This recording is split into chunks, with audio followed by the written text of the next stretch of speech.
Good evening, viewers.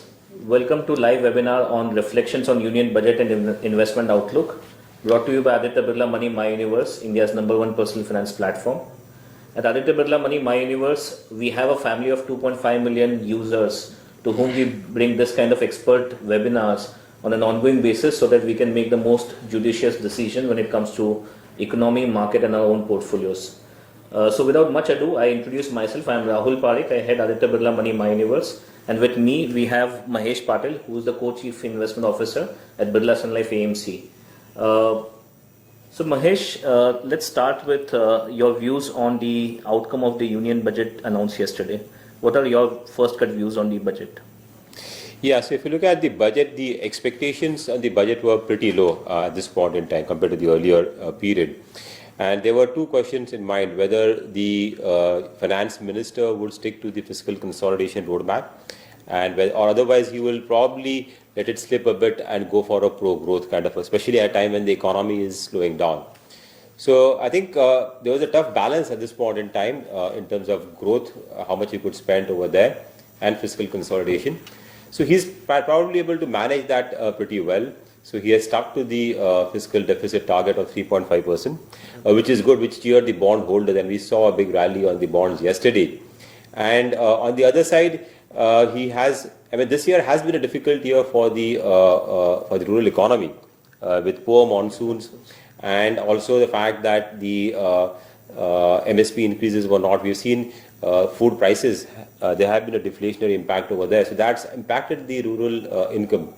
And there was a need to really address that. And there was a big effort in the budget to address the long-term earning capacity of the farmer. I mean, with the aim to really double that income over the next 5 years. And that's where I think the big push has been. And also continued with the infrastructure push in terms of roads and even the earlier railway budget. So that push continues. And actually, a lot of things, there are a lot of minutiae in the budget which the finance minister has targeted in terms of trying to address some of the legal issues which have been pending in terms of settling out disputes resolution. So all these minor things which have been there, which might not be a big ticket or big reform or headline thing, but I think they are kind of ease of doing business for the common man as well as for business. So interestingly, you spoke about common man. So how should a common man view this budget as? What do you think it is finance minister has announced for common man? So for the common man, if you look at especially people who are in the middle or the lower income, I think it's been there has been some kind of tax benefits which have been there. So for example, there is an increase in the standard deduction which is there for people who have income of less than 5 lakhs. So that's the one positive, around 5,000 rupees. And also for first-time home buyers, okay, who are getting into the market and taking loan up to 35 lakhs and a house of less than 50 lakhs, there has been additional deduction on interest up to 50,000 rupees, okay, which is again a significant amount, I would say. And especially people at the below poverty line trying to really see that LPG cylinder reaches everyone has been the target which the government wants to achieve. And also to provide insurance cover up to 1 lakh.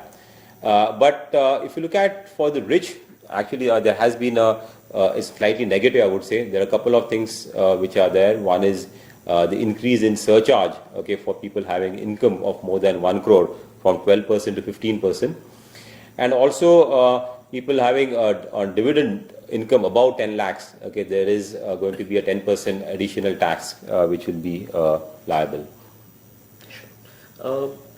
The emphasis of the budget was primarily on farm and rural sector, social sector and infrastructure. Why do you think finance minister has focused on these sectors?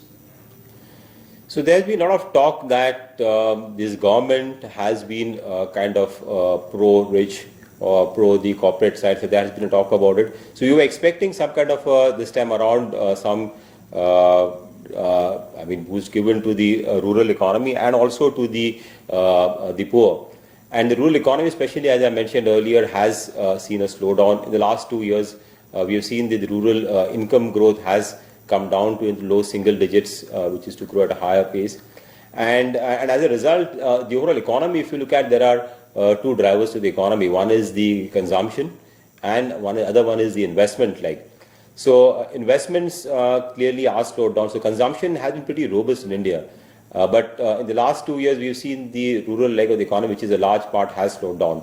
So it was important to really give a boost to that, not from a short-term perspective. I mean, obviously, this year, if the monsoons are good, you would see some kind of a boost to the rural economy anyways, but really to address the long-term issues in terms of improving rural productivity and having measures towards that. So I think there's a significant allocation towards irrigation, so that the farmlands are irrigated all throughout the year. There's a quantum jump over there, almost 35% increase over there. Also, crop protection scheme, there has been an enhancement in terms of almost 5,000 crores has been allocated towards that. So that gives a lot of security to the farmer going forward. So there are some of these things which have been taken towards for the rural and the agri economy. Sure. So more or less, as we understand, you're saying that the focus has been on consumption, driving the pent-up demand and ensuring that there is an infrastructure push. How do you think this budget is appealing to the foreign investors, especially the FII and FDI, considering the global growth in India being a bright spot in the global world? How do you think the FIIs would look at this budget? So I think the foreign investors would look at two aspects. One is trying to give clarity in terms of retrospective taxation. So I think that's where the government has given a clarity on that, which will be good. Also, in terms of GAR, they have said that given clarity on that they will look at it next year, implementation of that. And more importantly, I think finally it's growth, what will really drive in FII money into the economy. So while the budget has given some push to the infra, I don't think it will really change much. But I think the fiscal consolidation roadmap sticking to that, I think that is good for foreign investors, especially because we've seen there was some rally on the bond. We've seen the bond yields had gone up and gone up significantly higher. So sticking to the fiscal consolidation roadmap, that also ensures that the rating agencies have been watching India, and if sticking to that discipline ensures that there is no slippage over there. So that is good from a long-term macro stability of the country. So I think the macro factors are, we have seen a significant improvement that in the last year, and the budget further kind of nails that with fiscal deficit under control. And actually that also opens up a window for the RBI governor really to cut interest rates. So now that the finance minister has stuck to his thing, I think the ball is in the RBI's court to really see whether there is room to reduce interest rates. So all these factors, I think, will help foreign investors to take a more longer term view on our country. Obviously, at this point in time, there are a lot of volatility in the global front. So you might not see money coming in immediately, but clearly as the dust settles on the global side, I think India growth story still remains pretty decent. I wouldn't say it's as exciting as one would have thought, but around 7.5% growth rate, which the government also is estimating, we also believe that's quite achievable. And with stability coming in and some push coming in from the infrastructure side, and I think consumption overall should see a boost, not only because of the pay commission which is there. So the budget has made an allocation to pay commission. They haven't provided fully for that. I think a 2/3 provision has been made, but that should provide a leg to the overall consumption, and that should help the earnings growth to improve next year, which we expect on a bottom-up basis is looking at around 16-17% kind of a growth, which is going to be the kind of a strongest growth you would have seen in the last 5 years. Any specific sectors or companies or industries that you think are benefiting from the budget? So at the sector level, we haven't seen any significant impact. We sat down yesterday with the team, with all our sector analysts, to look at what is the implication. Yeah, so there has been some tinkering, some increase in taxes. Like for example, in the auto sector, we have seen that the excise duty has been increased from 1% to around 4% for small cars and 4% to the luxury cars and the SUVs. But there will be some impact of over there. But I think the company should be able to pass on to the end consumer. So we don't see any material impact over there. Similarly, if you look at on the metal sector, there has been some protection given. Okay, like for example, import duty on aluminium and zinc has been increased, which was important because there has been competition coming from China, but it's not to the extent which the industry would have required over there. So that might mildly positive over there.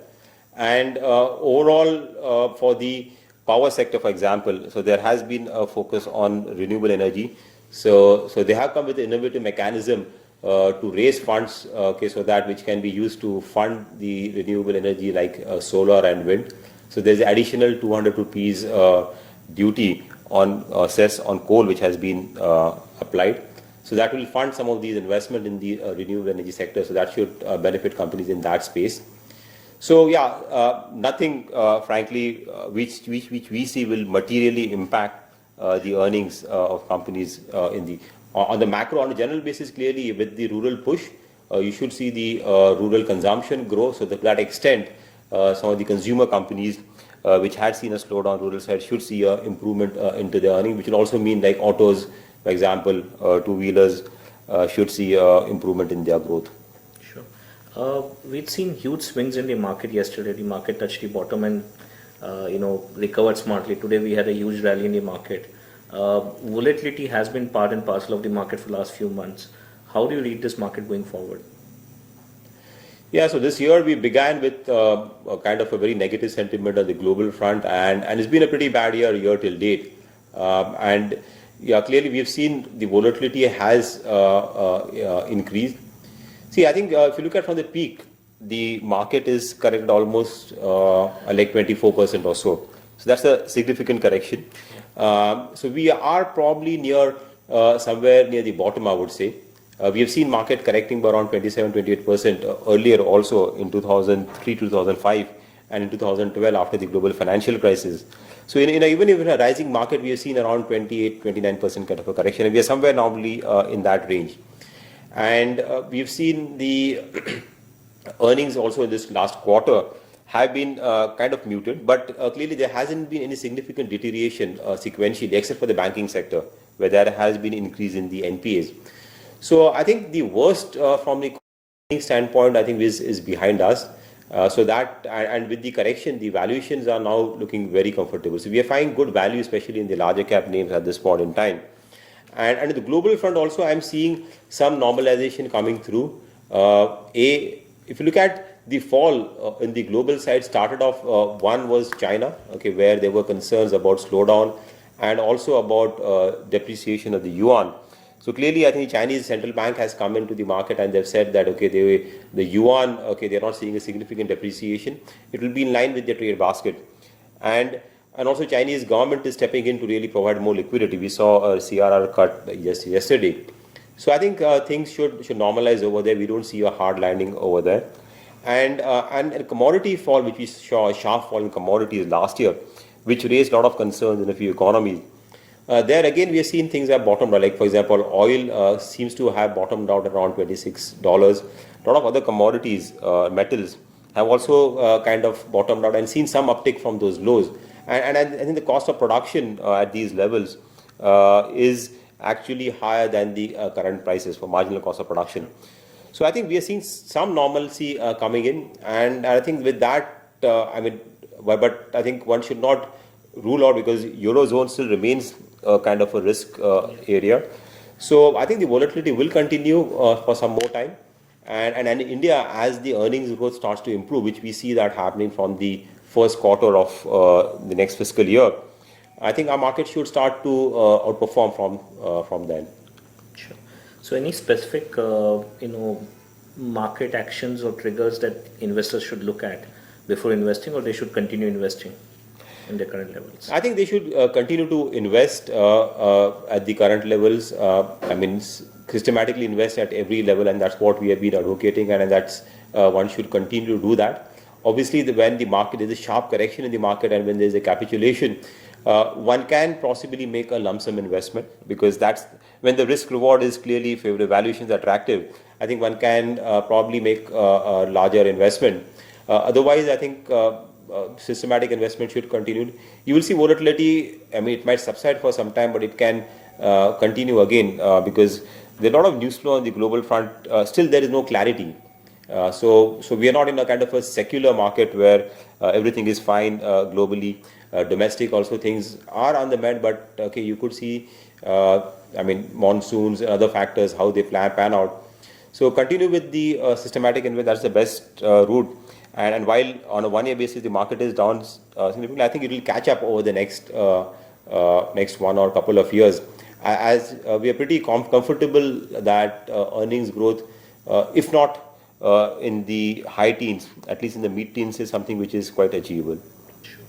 So from an investor's perspective, what should be the kind of asset allocation? Should he be overweight equities or neutral equities, underweight equities? And within equity, what should he focus on? Large cap, mid cap, small cap? Any specific theme that he should pick up? What are your general thoughts on that? So we have been saying that in the current environment where things are not very clear, uncertain across globally, domestically, where domestically we are positive, but things are still uncertain. It's better to have a more balanced approach in your portfolio. So obviously at this point in time, the equities look a bit attractive, but also there is volatility and risk. We would say a more balanced approach, both in equities, on the debt also. We have seen, we expect some rally on the bonds here, okay, some kind of a cut likely to happen. So even in terms of other asset classes like gold and silver, while we're not so bullish on gold, but a normal allocation which you would do towards gold, 5-10%, I think one should continue doing that. So this is a time where you should have a much more balanced approach in your portfolio in terms of asset allocation. And in terms of, especially within equities, we've seen the large caps have seen a larger correction in the last 1 year, primarily because of huge outflows from FIs, which are primarily invested in the large caps. And there the valuation comfort is much better. On the mid cap, long-term story continues to be good. India bottom-up story for mid caps will be good. But I would still say that the risk reward in the mid cap is still not reached a level and which is looking that attractive. So would continue to prefer large caps. But again, I would still say that mid cap allocation, okay, which within mid equities could be around whatever 20% or so in your portfolio, and that one should continue to do that. And if there is a significant correction in the mid cap space because of market volatility, I think one should not hesitate to allocate more in that scenario. This is a multi-cap fund like Birla Sun Life Frontline Equity, an ideal way to play the market in a regular basis. Yeah, so frontline equity would be a more large cap bias fund. So that I think would be good at this point in time, especially when we are setting the large cap valuations are good. Otherwise, I think a multi-cap fund like Birla Sun Life Equity Fund or a Birla Advantage Fund could be a fund which should bulk of your money should be there for investors, which would help to capture the upside on the large caps also and mid caps, okay, as they become attractive and valuations emerge over there. So I think that's where I think the bulk of the allocation should be a large cap and a multi-cap fund in the client's portfolio. Sure. So viewers, I'm just summarizing what Mahesh has just spoken about. I think the budget has been a long-term positive for the country. It's kind of given the right push to the right areas in the economy. And what he likes about the budget is the fiscal deficit and the fiscal restraint that the finance minister has continued with. I think on the investment side, he's suggesting that one should continue investing regularly and systematically. One should prefer a large cap at this point of time, given the valuation is on the large cap side. One should stay balanced on the equity allocation and also diversify to the extent possible. So I think these are some of the key messages. Now I'll leave the floor open for Q&A to come from the viewers. So open to all of you to ask questions to Mahesh.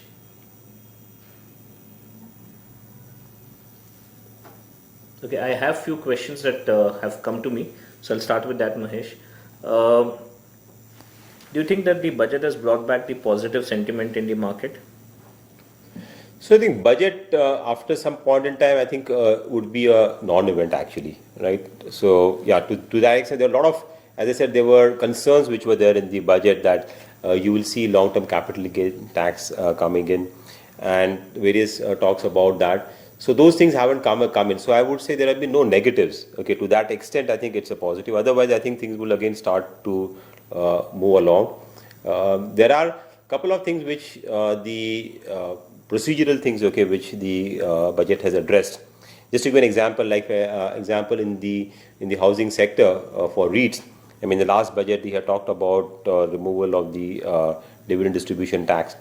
But there was some clarity which was not there. So in this budget, he has addressed that. Sure. So a lot of these small things, which are procedural things, which he has addressed and tried to simplify things, which will help from a longer-term perspective. Otherwise, from a market perspective, purely, I would say the budget is behind us. Focus will again come back in terms of how one is the global thing, I mean, which is very difficult to say, but how we do execution at the ground level. I think that is going to be the key for the government, because a lot of things which were did in the last budget have still not been executed fully, especially even on the banking sector. We didn't touch upon that because that's one area of concern which was there, especially after the last quarterly numbers.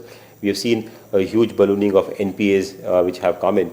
And the budget also the government talked about, I mean, there were expectations that there will be a larger allocation towards recapitalization of the PSU banks.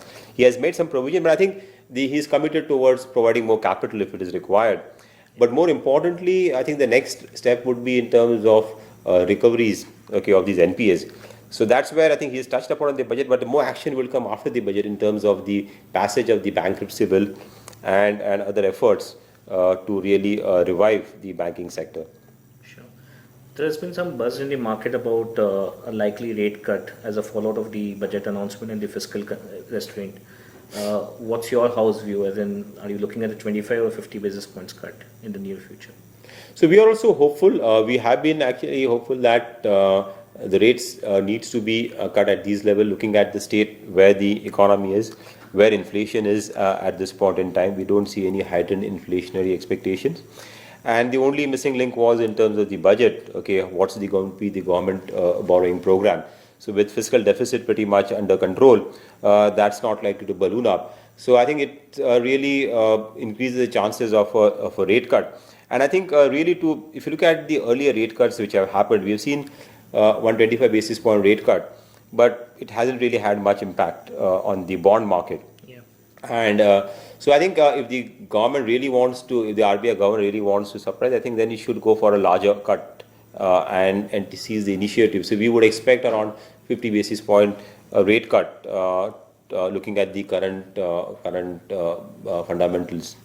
Do you think that will revive the private investment? Private investment in the sense? With the rate cuts, do you think more corporates will be willing to invest?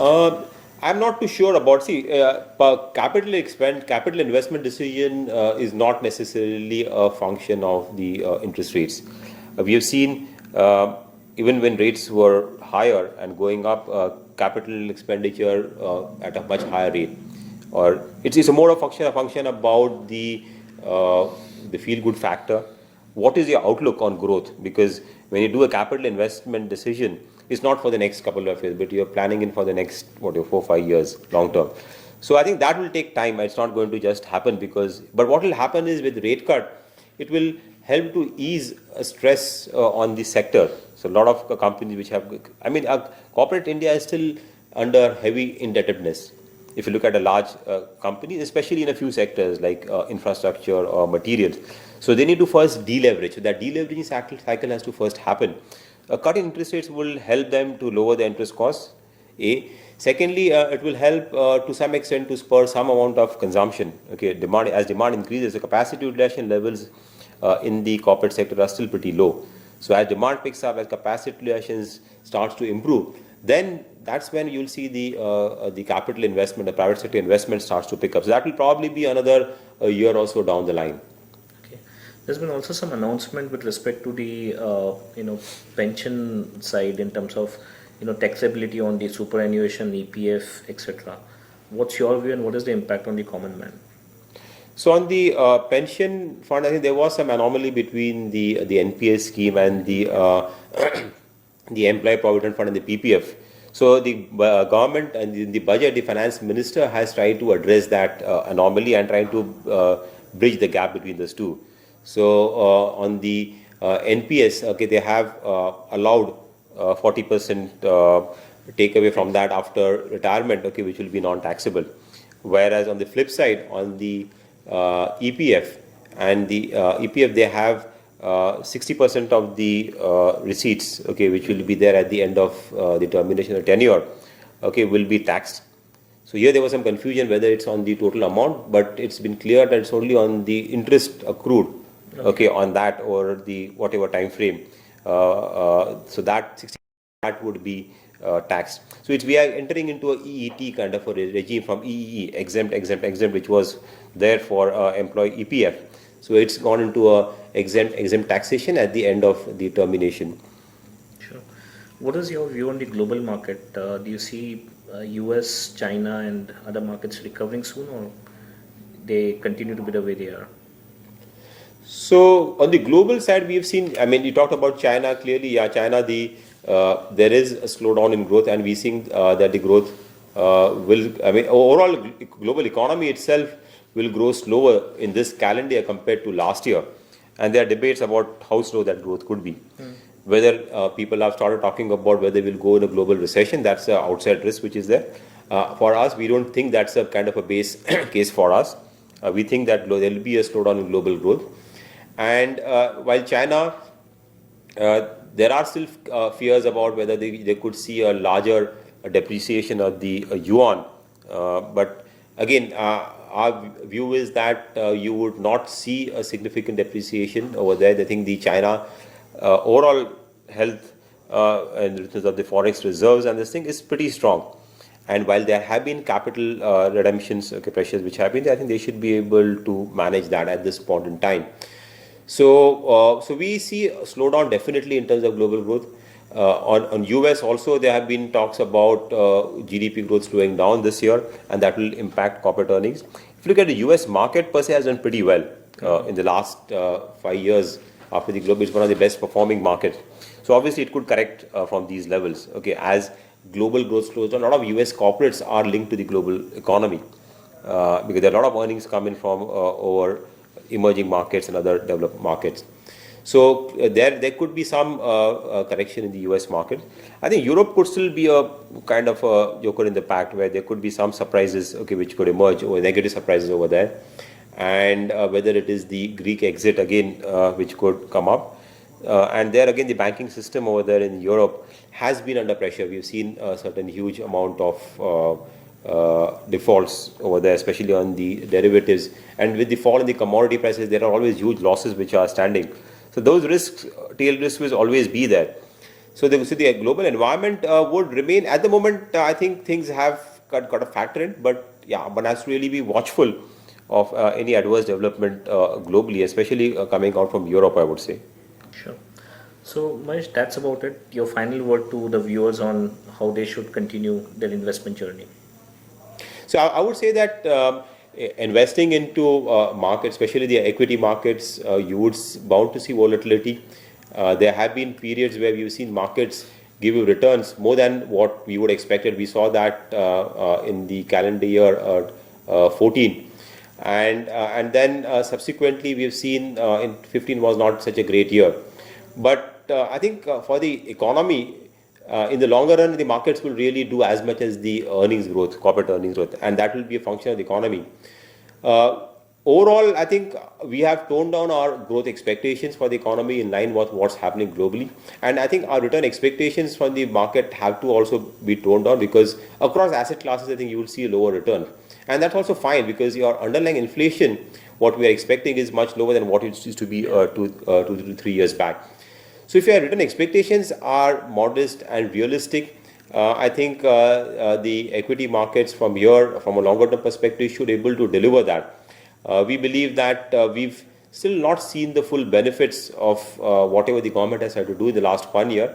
And but we are seeing some early signs of hope coming in. A lot of the government push which happened, we are seeing that trickling down to the broader economy. And FY17, we are, I mean, on a bottom-up perspective, even with conservative outlook on a few sectors, we are still seeing robust earnings growth.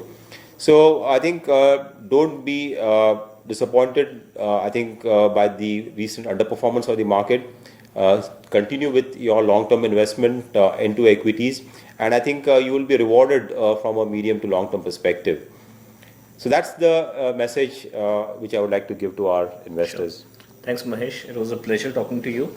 So, viewers, I think the message is clear. Go for equity investment. Continue your investment journey in equities, irrespective of markets ups and downs. Systematic investment is the best way to invest in the market, and I think in the long term you will be rewarded with the compounding of the equities, which I think is the best way to create wealth. All the very best in your journey to wealth creation. Thank you.